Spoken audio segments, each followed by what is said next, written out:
aad u akhrisaan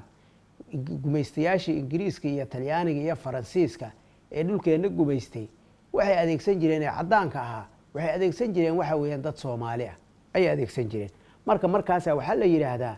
wariyaahe gumaysiyo cadowow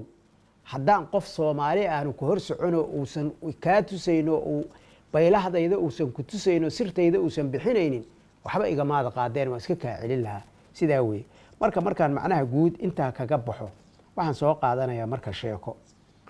waxa la yiri bari ayaa nin waxa uu yimid kayn jiq ah oo geeda badan